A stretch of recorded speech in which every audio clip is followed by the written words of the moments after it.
नमस्कार दोस्तों, आप सभी का फिर से छत्तीसगढ़ रोजगार समाचार में स्वागत है। तो जैसे कि आप सबने पढ़ लिया होगा थंबनेल पे कि आज हम किस मुद्दे पर बात करने वाले हैं। तो आज हम बात करेंगे छत्तीसगढ़ सहायक शिक्षक का क्वेश्चन पेपर है 2023 का। तो हम इसका मॉडल आंसर यहाँ पर आपको दिखाने वाले हैं। तो वीडियो को बिना स्किप के शुरू से अंदर जरूर देखना दोस्तों, क्योंकि आपको एक एक प्रश्न की जानकारी आपको उत्तर सहित आपको दिखाई देगा, वह साथ में आपको बताएंगे। तो बिना स्किप के वीडियो को शुरू से लेकर अंत तक जरूर देखना, और वीडियो अगर पसंद आए तो चैनल को सब्सक्राइब करना और दिल से लाइक करना और अपने दोस्त के साथ शेयर करना। तो चलिए चलते हैं वीडियो को आगे बढ़ाते हुए। तो देख पा रहे होंगे सबसे पहला प्रश्न आपका है बाल विकास एवं शिक्षा शास्त्र के तहत है, आपका जी का क्वेश्चन। तो पहला प्रश्न है, इनमें से कौन सा प्रतिभाशाली बच्चे का लक्षण नहीं है।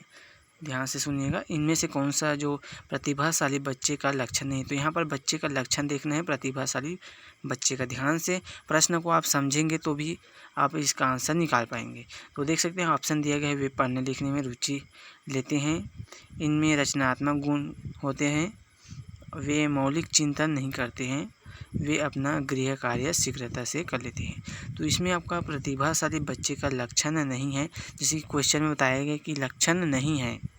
लक्षण है बोलते तो ये सभी है, अगर नहीं है बोल रहे, इसलिए यहाँ पर देख सकते हैं आपका सी नंबर ऑप्शन आपका सही है, क्योंकि इनमें से मौलिक जो चिंतन नहीं करते हैं ये आपका लक्षण नहीं है। नेक्स्ट क्वेश्चन है आपका जो कि प्रतिभाशाली बच्चों में उच्च बुद्धि उपलब्ध देखी जा सकती है, इनमें मौलिक चिंतन जैसे गुण पाए जाते हैं। तो नेक्स्ट क्वेश्चन है आपका प्रभाविता का नियम निम्नलिखित में से किस सीखने के सिद्धांत का प्रतिफल है। तो प्रभाविता का नियम निम्नलिखित में से किसमें सीखने के सिद्धांत का प्रतिफल है। तो ऑप्शन दिया गया है उद्दीपन अनुक्रिया सिद्धांत का, सेकंड ऑप्शन है आपका अधिगमन का सूझ का सिद्धांत, नेक्स्ट है आपका सामाजिक रचनावादी सिद्धांत, और नेक्स्ट है आपका अधिगम का शास्त्रीय अनुबंध सिद्धांत। तो यहाँ पर क्वेश्चन को ध्यान से पढ़ेंगे तो समझ आएगा कि प्रभाविता का नियम है जो निम्नलिखित में से किसमें से सीखने के सिद्धांत का प्रतिफल है।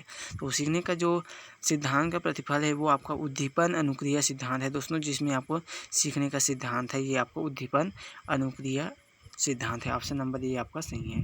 नेक्स्ट जो क्वेश्चन है आपका देख सकेंगे, उससे पहले यहाँ पर देख सकते हैं जो प्रभाव नियम है वो एडवर्ड ली थार्नडाइक के द्वारा प्रतिपादित किया गया दोस्तों। यहाँ जो नियम है वो उद्दीपन अनुक्रिया या सिद्धांत पर आधारित है। तो नेक्स्ट जो आपका क्वेश्चन है वो आपका रचनावादी दृष्टिकोण के अनुसार इनमें से कौन सा ज्ञान निर्माण के लिए महत्वपूर्ण है। ध्यान से पढ़िएगा दोस्तों, यहाँ पर क्वेश्चन बोला जा रहा है कि रचनावादी दृष्टिकोण के अनुसार इनमें से कौन सा ज्ञान के निर्माण के लिए महत्वपूर्ण है।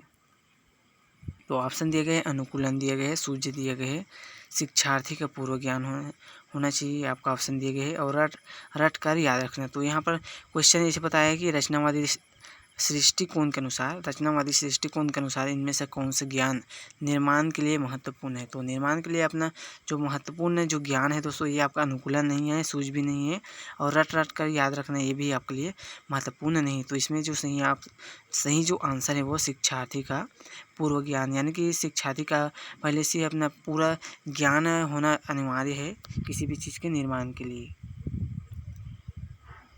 तो नेक्स्ट क्वेश्चन है आपका लेओ, देख सकते हैं यहाँ पर लेओ यागोस्की के अनुसार निम्न में से किसके लिए समीपस्थ विकास के क्षेत्र का उपयोग करना चाहिए। तो इसमें आपका ऑप्शन दिए गए हैं स्वास्थ्य जेंडर में, शिक्षण और मूल्यांकन में, केवल शिक्षण में, या वे आकलन में। तो यहाँ पर सही आंसर है ये आपका बी नंबर है, जो कि शिक्षण और मूल्यांकन में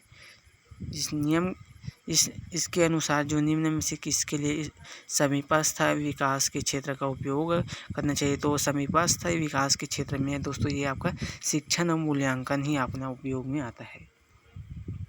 नेक्स्ट जो क्वेश्चन है आपका शिक्षक अधिकार अधिनियम 2009 के अनुसार एक विशेष कक्षा में बच्चों का नामांकन किसके आधार पर प्रस्तावित किया जाता है। तो बच्चों का जो नामांकन है वो किसके आधार पर प्रस्तावित किया जाता है। तो ऑप्शन यहाँ पर दिया गया है बच्चे की सामाजिक आर्थिक और स्थिति के आधार पर, बच्चे की आयु के आधार पर, माता पिता की शिक्षा के आधार पर, और बच्चे की क्षमता के आधार पर।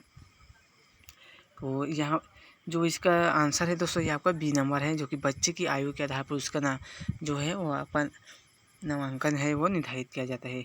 नेक्स्ट जो क्वेश्चन है आपका, रवि पढ़ाई में अच्छा है परंतु वो अक्षरों शब्दों को पढ़ने समझने में कमज़ोर है।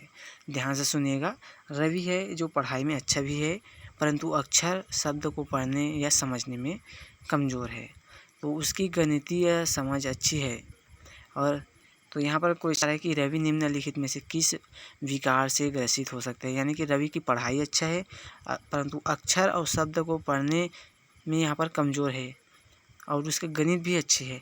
तो ये आपका बीमारी है दोस्तों, यानी कि जो विकार है ये आपका डिसलेक्सिया के कारण होता है, ये जो उससे ग्रसित होने वाले बच्चे को इससे तकलीफ होता है।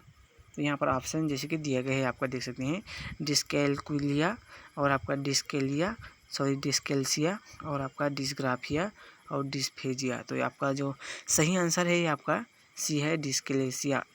और इसको ध्यान से आप देख लेंगे दोस्तों एक बार और, क्योंकि ये आपका क्वेश्चन है ये बहुत इम्पोर्टेंट है। तो डिस्कैल्सिया एक अधिगम अक्षमता है जिसमें बच्चा पठन संबंधी जो समस्या का सामना है वो करता है। ऐसे बच्चे में पढ़ने की शक्ति है दोस्तों ये आपका बहुत कमज़ोर होता है। नेक्स्ट जो आपका क्वेश्चन है ये आपका, विचार मंथन विधि के प्रयोग से शिक्षक बच्चों में निम्नलिखित में से किसका विकास करता है। तो यहाँ पर क्वेश्चन ये बता रहा है कि विचार जो मंथन है आपका, इसमें जो विचार मंथन का उपयोग करके शिक्षक है वो बच्चे में किस प्रकार का विकास विकसित करता है। तो इसमें जो बच्चे में विकास विकसित कराता है वो शिक्षक, तो इसका ऑप्शन दिया गया, बुद्धि का विकास कराता है, रचनात्मकता का रचनात्मक का विकास कराता है और आपका दिया गया अनुभूति का विकास कराता है, स्मृति का विकास कराता है। तो इसका जो सही आंसर है आपका विचार मंथन, और इस विधि से शिक्षक बच्चों में जो विकास कराता है दोस्तों ये आपका रचनात्मक विकास कराता है। बुद्धि के साथ साथ रचनात्मक भी है, तो इसमें आपका रचनात्मक को मेन पकड़ा गया है दोस्तों। तो नेक्स्ट क्वेश्चन है आपका, निम्नलिखित में से कौन सी बच्चों के लिए सीखने की प्रक्रिया नहीं है। तो इनमें से कौन सी जो प्रक्रिया है जो बच्चे के सीखने की प्रक्रिया नहीं है। तो ऑप्शन दिए गए हैं, पहला है आपका तर्क है, सेकंड है कल्पना है, नेक्स्ट है प्रतिबिंबन दिया गया है, और आपका नेक्स्ट है परिपक्वता का संबंध विकास से है। तो इसका जो सही आंसर है आपका डी है, जो कि परिपक्वता का संबंध विकास से है। जो सीखने की प्रक्रिया है वो बच्चों में वो परिपक्वता का संबंध के विकास से ही है।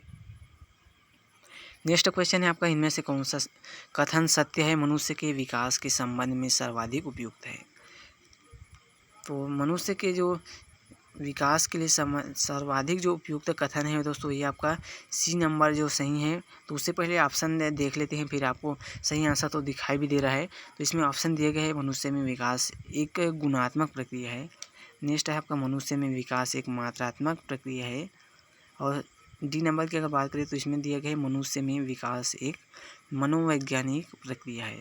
तो इसका जो सही आंसर है आपका सी है, क्योंकि मनुष्य में विकास में गुणात्मक और मात्रात्मक दोनों प्रक्रिया ही होना आवश्यक है, तभी उसका सर्वाधिक उपयुक्तता होगा और इसका विकास होगा।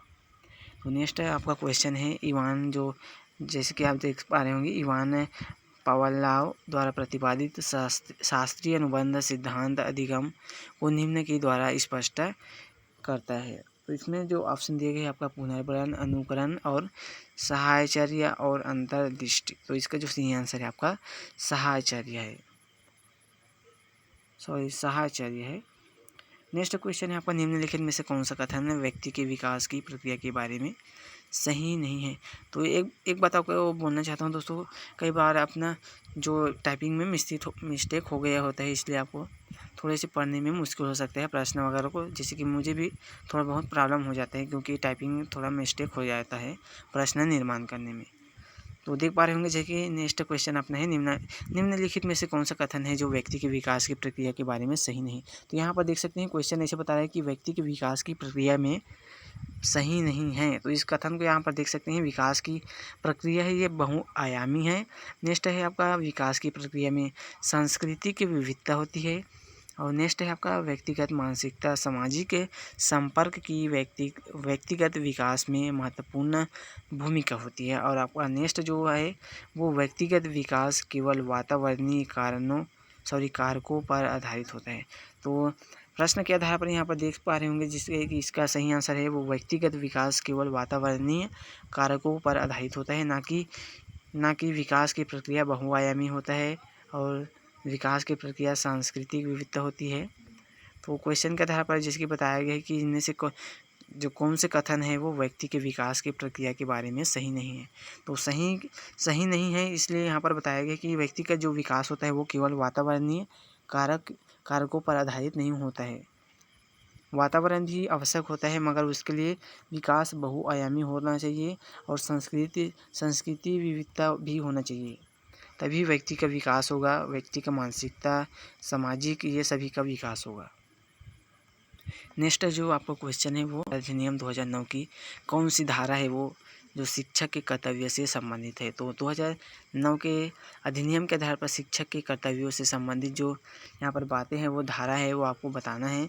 तो ऑप्शन दिए गए हैं आपका धारा 4 है, धारा 24 है, धारा 21 है और धारा आपका 8 है।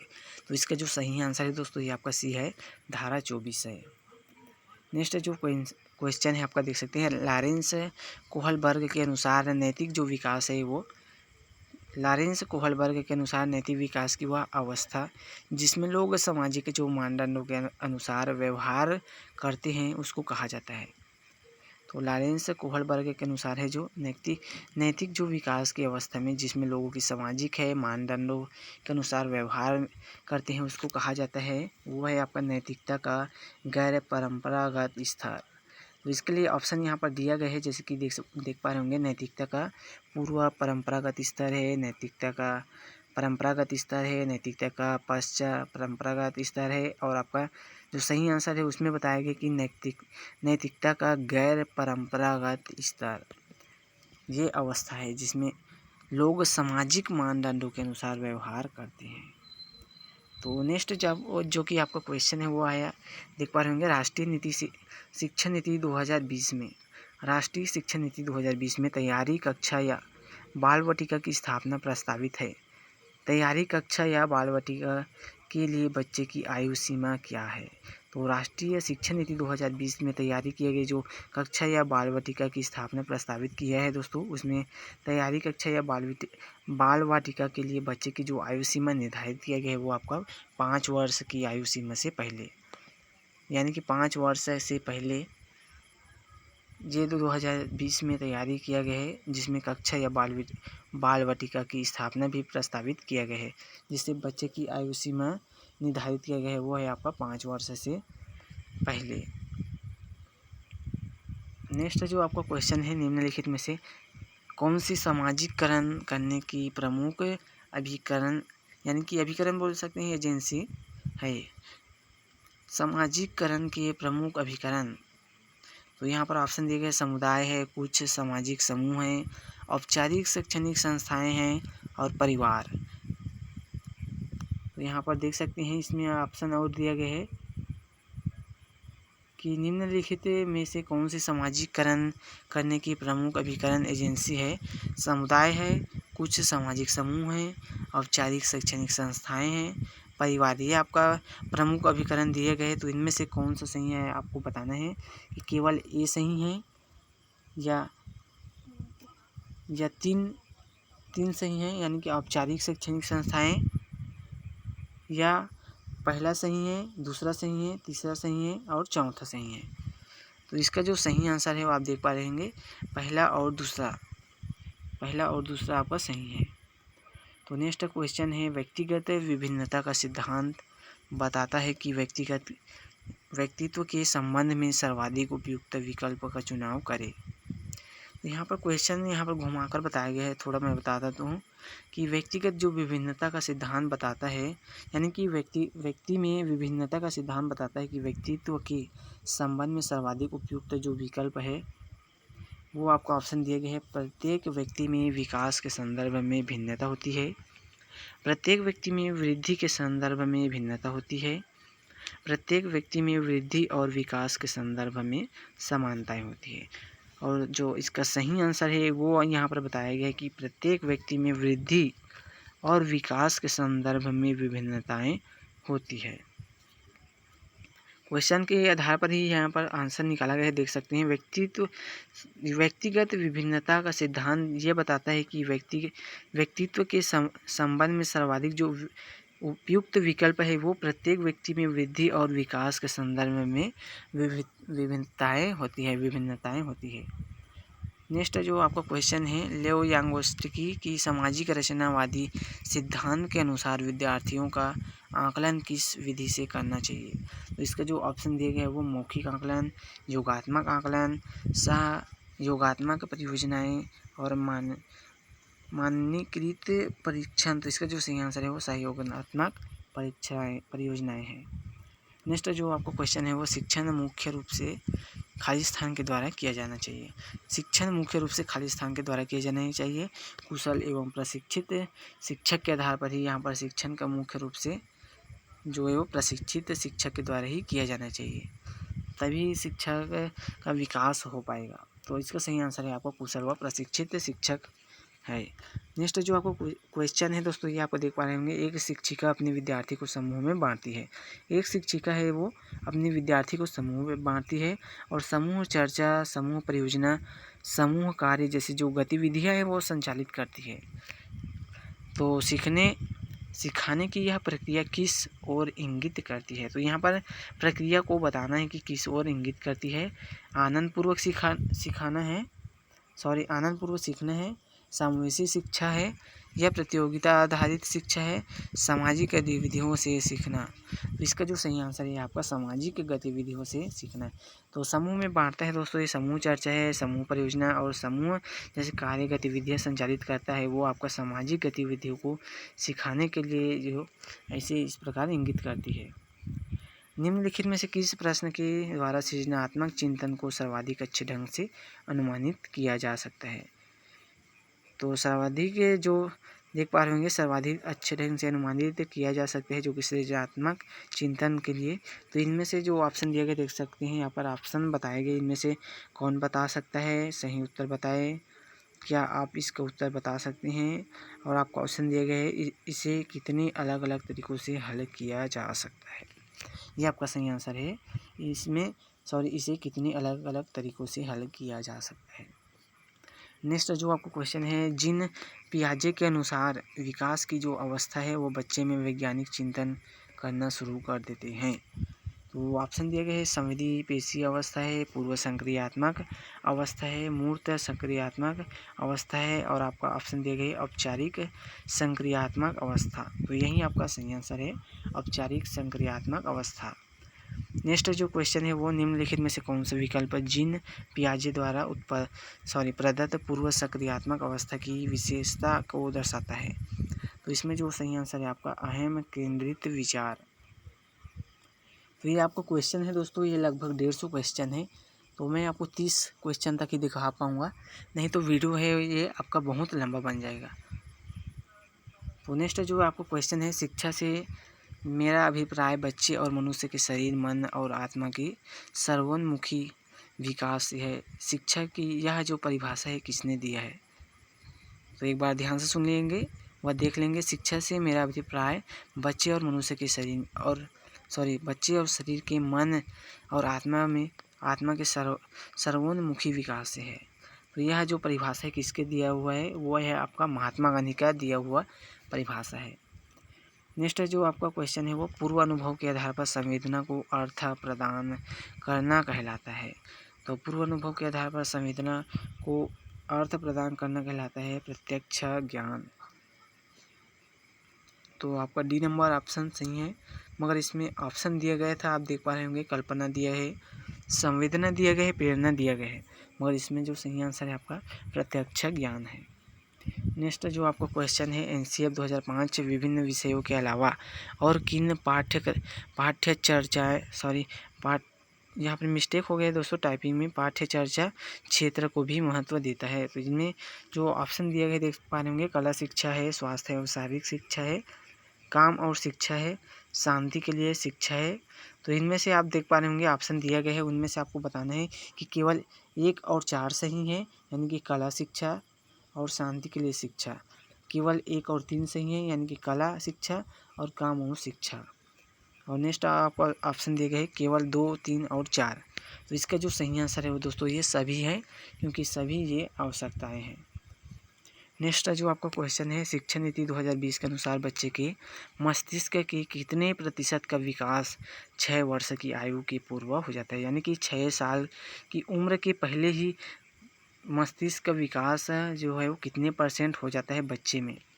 तो यहाँ पर 85 से अधिक जो है दोस्तों ये आपका विकास हो जाता है। शिक्षा नीति 2020 के अनुसार बच्चे के मस्तिष्क के कितने प्रतिशत का विकास 6 वर्ष की आयु में पूर्व हो जाता है। तो 85% से अधिक है दोस्तों ये जो विकास हो जाता है 6 वर्ष की आयु में। नेक्स्ट जो क्वेश्चन है, अपन निम्नलिखित में से कौन सी अच्छे समायोजन की विशेषता नहीं है। तो इसमें ऑप्शन दिए गए, अच्छे समायोजन से व्यक्ति को अपनी योग्यताओं और सीमाओं का ज्ञान होता है। इनमें आकांक्षाएं का स्तर अति उच्च होता है। ऑप्शन दिए गए, इनमें व्यक्ति के मानसिक विचारों में कोई टकराव नहीं होता है। और अच्छे समायोजन में व्यक्ति का अपने व्यवहार और इच्छाओं पर नियंत्रण होना है। तो इसका जो सही आंसर है, इसमें व्यक्ति के मस्तिष्क का विचारों में कोई टकराव नहीं होता। ये आपका सही आंसर है सी। नेक्स्ट क्वेश्चन है, रीता अपनी कक्षा में सीखने के लिए आकलन और सीखने का आकलन दोनों का प्रयोग करती है। क्वेश्चन थोड़ा घुमा के है, रीता अपनी कक्षा में सीखने के लिए आकलन और सीखने का आकलन दोनों का प्रयोग करती है। तो इसमें जो आपका सही आंसर है वो बच्चों की प्रगति और उपलब्धि स्तर को जानने के लिए जो है वो आकलन, यानी कि सीखने के लिए आकलन और सीखने का आकलन दोनों का प्रयोग करते हैं। सॉरी, यहाँ पर मिस्टेक हो गई है दोस्तों, ये सीखने हो गई है दोनों, यानी कि एक सिखाने के लिए है और एक सीखने का आकलन के लिए है। तो इसमें बच्चों की जो है वो प्रगति और उपलब्धि स्तर को जानने के लिए आकलन किया जाता है। नेक्स्ट जो आपको क्वेश्चन है देख पा रहे होंगे यहाँ पर, कोहल वर्ग के नैतिक विकास के सिद्धांत के अनुसार एक शिक्षक को बच्चों में नैतिक मूल्यों की जो स्थापना के लिए क्या करना चाहिए। तो यहाँ पर बताया गया कि बच्चों की नैतिक की ज्ञान, यानी कि नैतिक जो मूल्यों की स्थापना है वो बढ़ाने के लिए क्या करना चाहिए। तो ऑप्शन दिए गए, कक्षा में सख्त अनुशासन रखना चाहिए, कक्षा में नैतिक मुद्दों की चर्चा करनी चाहिए, और नेक्स्ट जो आपका ऑप्शन दिया गया है, बच्चों को नैतिकता एवं मूल्य संबंधित सामग्री पढ़ाने को देनी चाहिए, और नेक्स्ट है आपका बच्चों को व्यवहार संबंधी नियमों की जानकारी देनी चाहिए। तो इसका जो सही आंसर है वो कोहल वर्ग के नैतिक विकास के सिद्धांत के अनुसार है दोस्तों। तो ये आपका जो सही आंसर है वो बच्चों को नैतिकता एवं मूल्य संबंधी सामग्री पढ़ाने को देनी चाहिए। तो नेक्स्ट क्वेश्चन है आपको, समावेशी शिक्षा के संबंध में निम्नलिखित में से कौन सा कथन सर्वाधिक उपयुक्त है। ऑप्शन दिए गए हैं, बहुकक्षा व्यवस्था में शिक्षा उपलब्ध कराती है, ग्रामीण क्षेत्रों के शिक्षकों को प्राथमिकता देती है, आर्थिक रूप से पिछड़े वर्ग को शैक्षिक अवसर उपलब्ध कराती है। नेक्स्ट है आप ऑप्शन दिए गए, कक्षा में विविधता को संबोधित करती है। तो यही जो ऑप्शन है आपका सही है दोस्तों, कक्षा में विविधता को संबोधित करती है। तो बस इस वीडियो में इतनी ही जानकारी देना चाहता हूँ दोस्तों, क्योंकि वीडियो बहुत लंबा बन जाएगा दोस्तों। इसका जैसे कि मैंने पहले और बता दिया, इसका जो क्वेश्चन है वो आपका 150 क्वेश्चन है। तो इस वीडियो में केवल 30 ही क्वेश्चन मैं आपको बता पाया। अगर पूरा बताता हूं दोस्तों तो वीडियो लगभग 1-1.5 घंटे का बन जाएगा, तो बहुत लंबा हो जाएगा, इसलिए मैं आपको इतनी ही जानकारी दे पाया। वीडियो देखने के लिए धन्यवाद दोस्तों। वीडियो इनमें जो भी आपको क्वेश्चन बताया गया दोस्तों, ये आपका बहुत इम्पोर्टेंट क्वेश्चन था, जो कि बहुत से क्वेश्चन में यानी कि बहुत से पेपर में आ चुका है, इसलिए मैं आपके साथ शेयर किया हूँ। तो धन्यवाद दोस्तों वीडियो देखने के लिए।